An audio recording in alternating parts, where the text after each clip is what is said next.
O Thiago já fez uma introdução muito boa falando sobre como que esse preço se acelerou e aumentou tanto nos últimos dias e o que acaba trazendo à tona que a economia e as finanças não é uma ciência exata.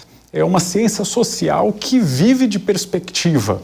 Então, muito mais do que a consideração de quanto que está o preço agora, é a expectativa de quanto que ele vai estar amanhã, depois, quanto tempo que vai durar essa crise, essa guerra.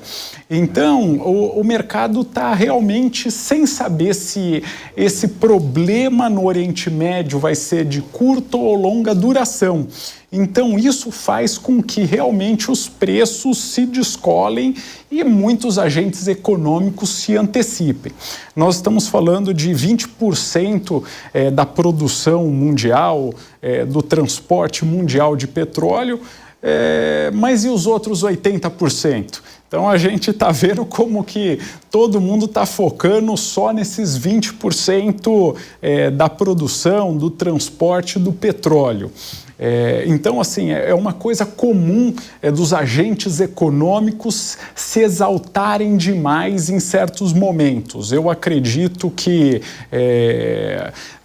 o mercado financeiro está se antecipando demais, se preparando para uma crise mais alongada do que parece que está sendo. A gente está vendo também o governo norte-americano tendo algumas iniciativas a fim de conter isso, como levantando as sanções que tinham até então para a compra de petróleo russo.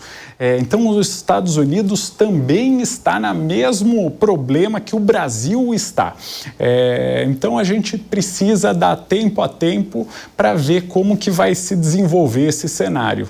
Pois é, vou passar para o Edmar Almeida, que é professor pesquisador do Instituto de Energia da PUC do Rio de Janeiro, certamente poderá contribuir para esse debate, essa rodada inicial. Professor, seja bem-vindo, reforço o agradecimento à sua participação e como consequência desse conflito, claro que a gente precisa destacar e mencionar a elevação no preço do barril do petróleo. Esse impacto já é sentido no Brasil, mas também em várias outras nações. Qual é o panorama a partir do início da guerra e da elevação do preço do barril do petróleo? Como os países ou as principais nações têm tratado dessas questões? Bem-vindo. Boa noite. Primeiro, obrigado pelo convite. A gente tem acompanhado de perto, né, o conflito no Oriente Médio e os impactos na indústria do petróleo.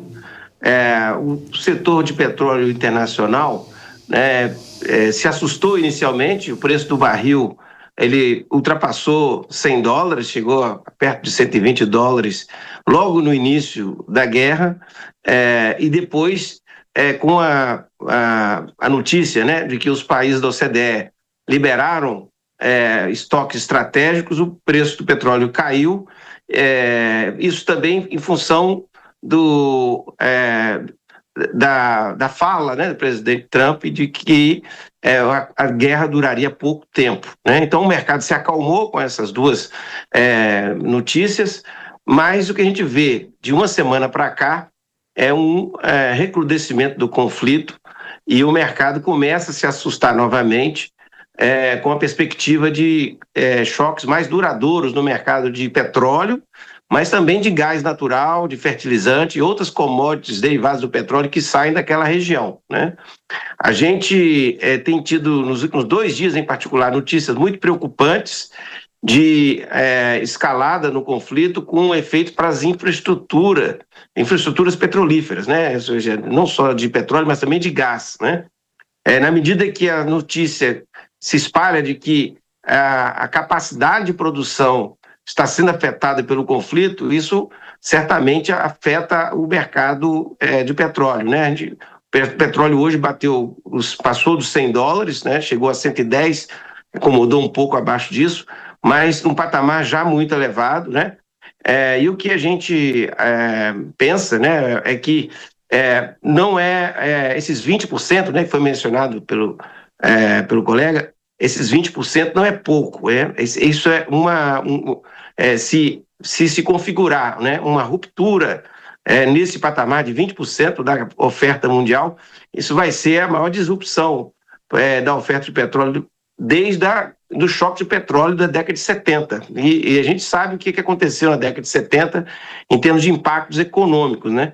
Então, existe um risco, existe um potencial para que isso seja uma grande, grande ruptura do ponto de vista da oferta de petróleo e de gás natural, né? No mundo, e, consequentemente, isso pode trazer grandes impactos macroeconômicos, né? Não só no mundo, mas também no Brasil. Ninguém escaparia de um corte de oferta dessa magnitude, né? O mundo não consegue crescer sem esses 20% do petróleo que saem do Oriente Médio, né? Não só do petróleo, mas o gás também. Então, essa é uma questão importante, e o que os analistas estão olhando de perto e que efeitos duradouros a gente pode esperar do que já aconteceu, né, e que pode acontecer nesse conflito em termos da capacidade de produção e exportação de petróleo e gás daquela região, né?